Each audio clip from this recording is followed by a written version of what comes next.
Now turn to Section 1. Section 1. You will hear a telephone conversation between a travel agent and a customer. First, you have some time to look at questions 1 to 6.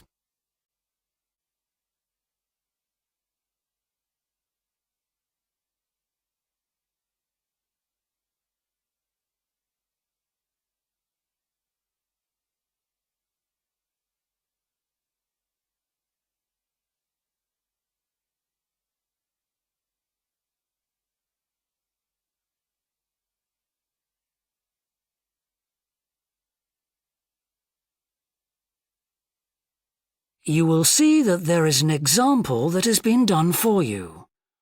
On this occasion only, the conversation relating to this will be played first. Good morning, World Tours. My name is Jamie. How can I help you? Good morning. I want some information on self-drive tours in the USA. Could you send me a brochure? Of course. Could I have your name, please? Andrea Brown. The customer's name is Andrea Brown, so Brown has been written in the space. Now we shall begin. You should answer the questions as you listen, because you will not hear the recording a second time. Listen carefully and answer questions 1 to 6. Good morning, World Tours. My name is Jamie. How can I help you? Good morning. I want some information on self-drive tours in the USA. Could you send me a brochure? Of course. Could I have your name, please? Andrea Brown. Thank you. And your address? 24 Ardley Road. Can you spell that? Ardleigh Road. Postcode? BH5 2OP. Thanks. And can I have your phone number? Is a mobile all right? Fine. It's 07786 643 091. Thank you. And can I ask you where you heard about World Tours? From a friend, or did you see an advert somewhere? No, I read about you in the newspaper. OK, I'll get the brochures in the post to you, but can I give you some information over the phone? What kinds of things do you want to do on your holiday? I'm interested in going to California with my family. I've got 2 children, and we want to hire a car. OK, we have a couple of self-drive tours there visiting different places of interest in California. The first one begins in Los Angeles, and there's plenty of time to visit some of the theme parks there. That's something on my children's list, so I'd want to include that. Good. Then you drive to San Francisco. From San Francisco, you can drive to Yosemite Park, where you spend a couple of nights. You can choose to stay in a lodge or on the campsite.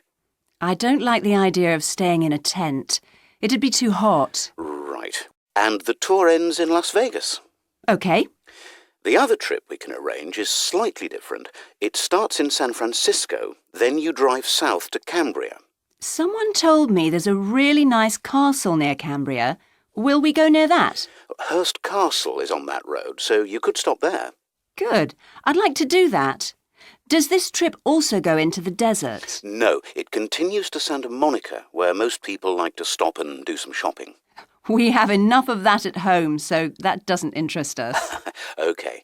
Well, you could go straight on to San Diego. That's good for beaches, isn't it? That's right. That's a good place to relax, and your children might like to visit the zoo before flying home. I don't think so. We want some time for sunbathing and swimming. Before you hear the rest of the conversation, you have some time to look at questions 7 to 10.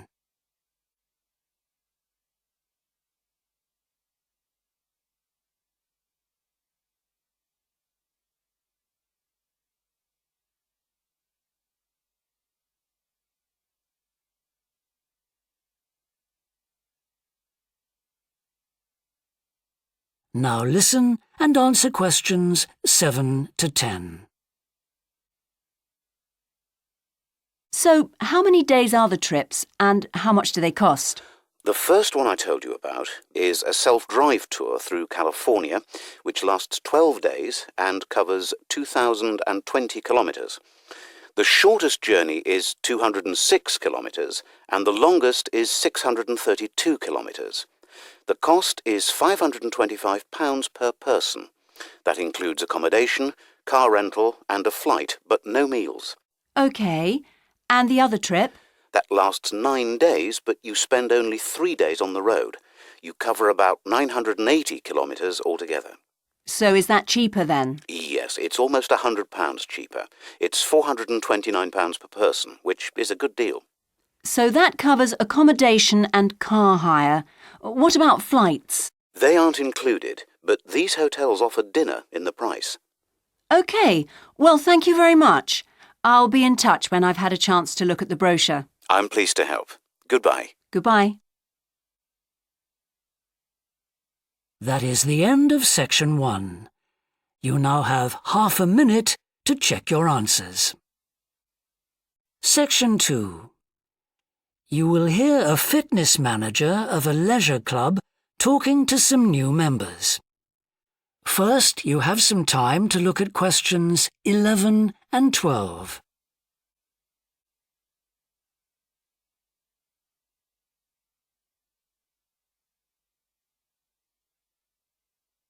Now listen and answer questions 11 and 12.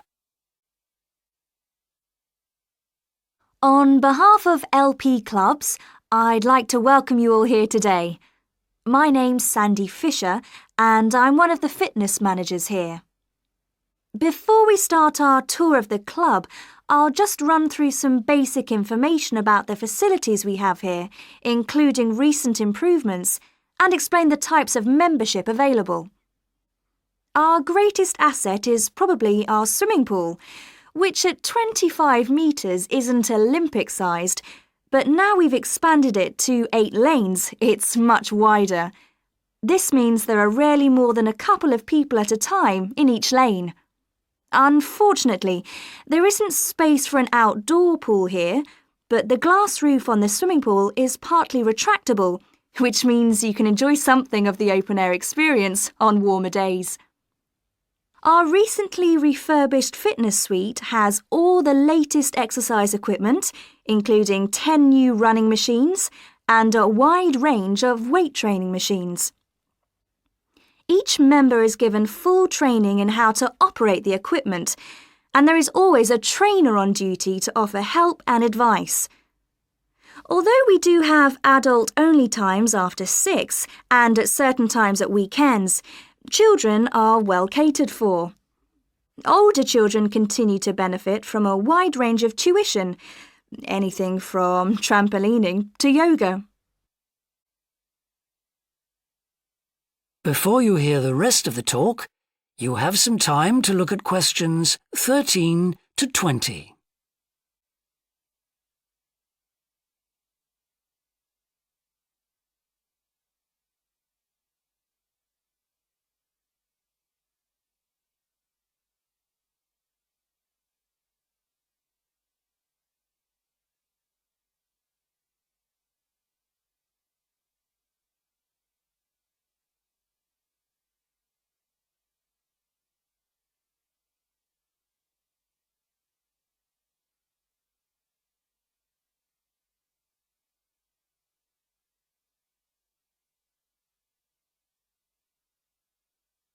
Now listen and answer questions 13 to 20.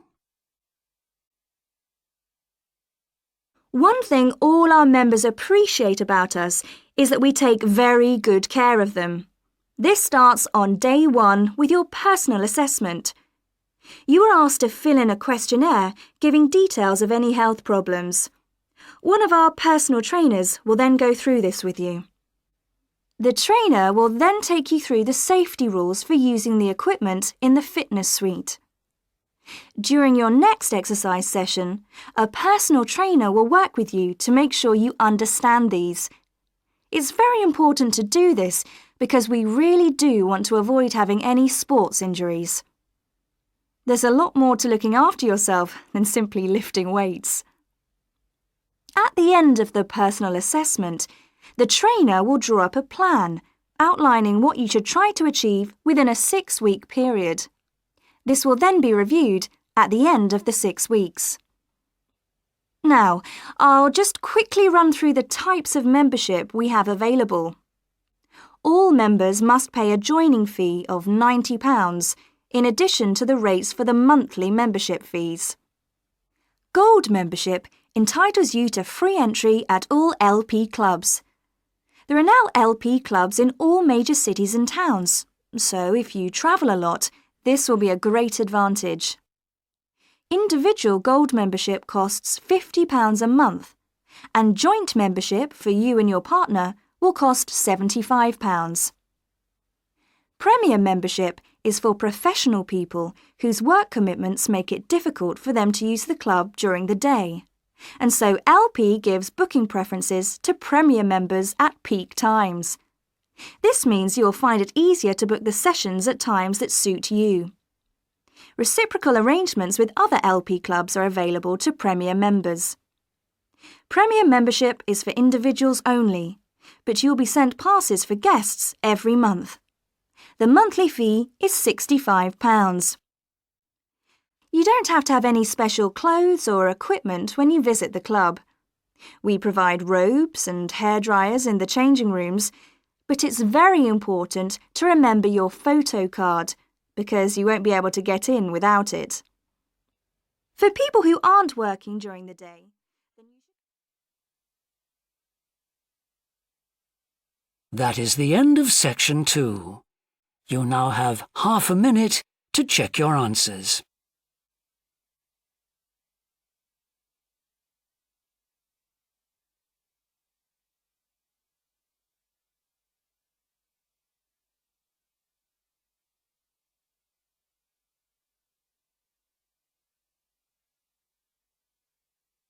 Section 3.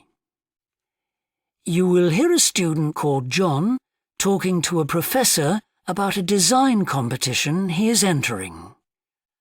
First, you have some time to look at questions 21 to 25.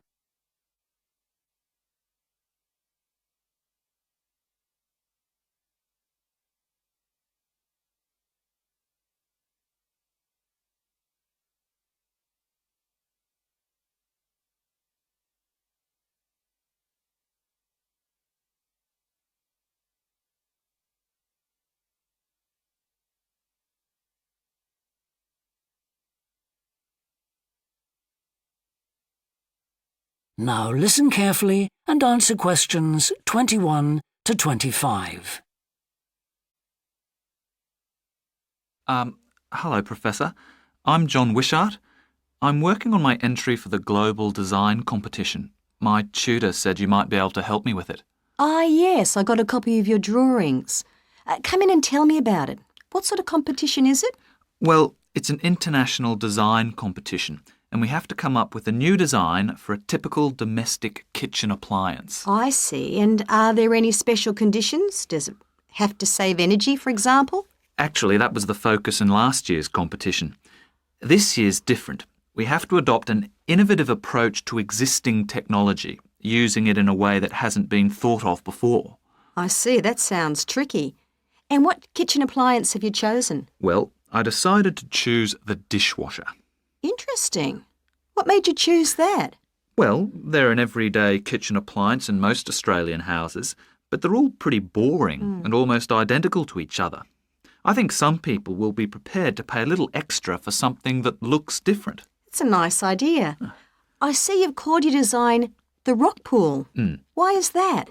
Basically because it looks like the rock pools you find on a beach. The top is made of glass so that you can look down into it. And there's a stone at the bottom. Is that just for decoration? Actually, it does have a function. Instead of pushing a button, you turn the stone. So it's really just a novel way of starting the dishwasher. That's right. It's a really nice design, but what makes it innovative? Well, I decided to make a dishwasher that uses carbon dioxide. In place of water and detergent? How will you manage that? The idea is to pressurise the carbon dioxide so that it becomes a liquid. The The fluid is then released into the dishwasher where it cleans the dishes all by itself. Sounds like a brilliant idea. Your system will totally do away with the need for strong detergents. So what happens once the dishes are clean? Well, to allow them to dry, the liquid carbon dioxide and the waste materials all go to an area called the holding chamber. That's where the liquid is depressurised and so it reverts to a gas. Then the oil and grease are separated out and sent to the waste system. It sounds like you've thought it all out very thoroughly. So what happens to the carbon dioxide once the process is complete? Not wasted, I hope. Actually, that's where the real savings are made. The carbon dioxide is sent back to the cylinder and can be used again and again. What a terrific idea. Do you think it will ever be built? Probably not, but that's okay. Well, I'm sure a lot of positive things will come out of your design. Before you hear the rest of the discussion, you have some time to look at questions 26 to 30.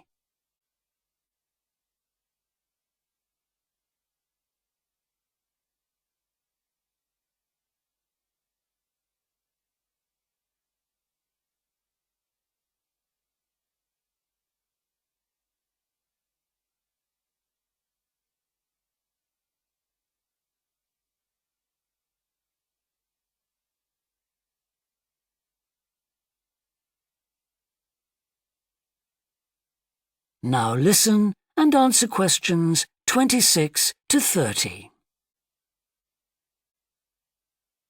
Now, you seem to have thought about everything, so what exactly did you need me to help you with?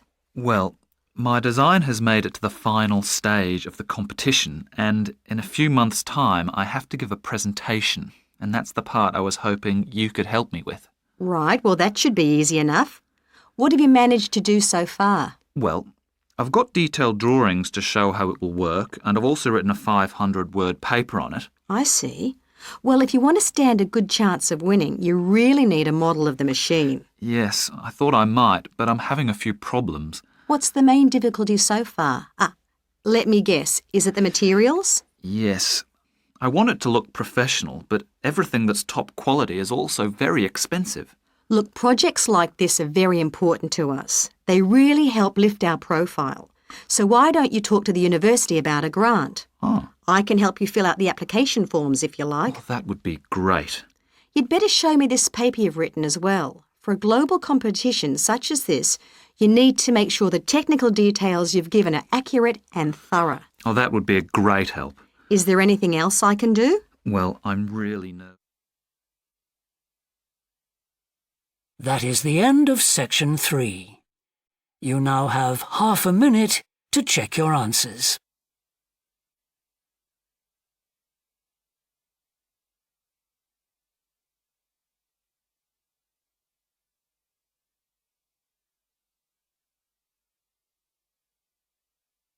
Section 4.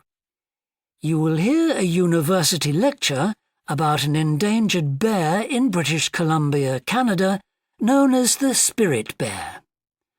First, you have some time to look at questions 31 to 40.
Now listen carefully and answer questions 31 to 40. Today, we continue our series on ecology and conservation with a look at a particularly endangered member of the black bear family. 1 in 10 black bears is actually born with a white coat, which is the result of a special gene that surfaces in a few. Local people have named it the spirit bear, and according to the legends of these communities, its snowy fur brings with it a special power. Because of this, it has always been highly regarded by them, so much that they do not speak of seeing it to anyone else. It is their way of protecting it when strangers visit the area. The white bear's habitat is quite interesting. The bear's strong relationship with the old-growth rainforest is a complex one. The white bear relies on the huge, centuries-old trees in the forest in many ways. For example, the old-growth trees have extremely long roots that help prevent erosion of the soil along the banks of the many fish streams. Keeping these banks intact is important because these streams are home to salmon, which are the bear's main food source. In return, the bear's feeding habits nurture the forest. As the bears eat the salmon, they discard the skin and bones in great amounts on the forest floor, which provide vital nutrients. These produce lush vegetation that sustains thousands of other types of life forms, from birds to insects and more. Today, the spirit bear lives off the coast of the province of British Columbia on a few islands. There is great concern for their survival, since it is estimated that less than 200 of these white bears remain. The best way to protect them is to make every effort to preserve the delicate balance of their forest environment. In other words, their ecosystem.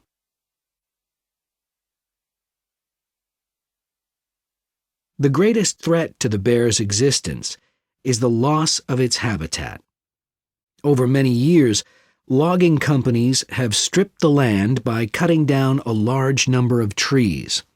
In addition, they have built roads which have fractured the areas where the bear usually feeds, and many hibernation sites have also been lost. The logging of the trees along the streams has damaged the places where the bears fish. To make matters worse, the number of salmon in those streams is declining because there is no legal limit on fishing at the moment.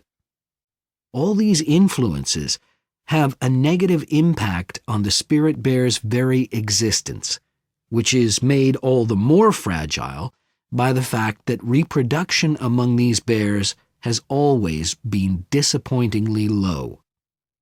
And so, what's the situation going forward? Community organizations, environmental groups, and the British Columbia government are now working together on the problem. The government is now requiring logging companies to adopt a better logging method, which is a positive step. However, these measures alone may not be sufficient to ensure a healthy population of the spirit bear in the future. Other steps also need to be taken.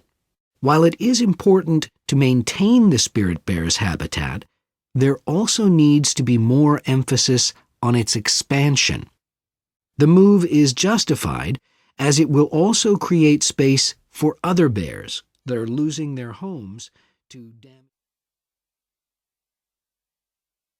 That is the end of section 4. You now have half a minute to check your answers.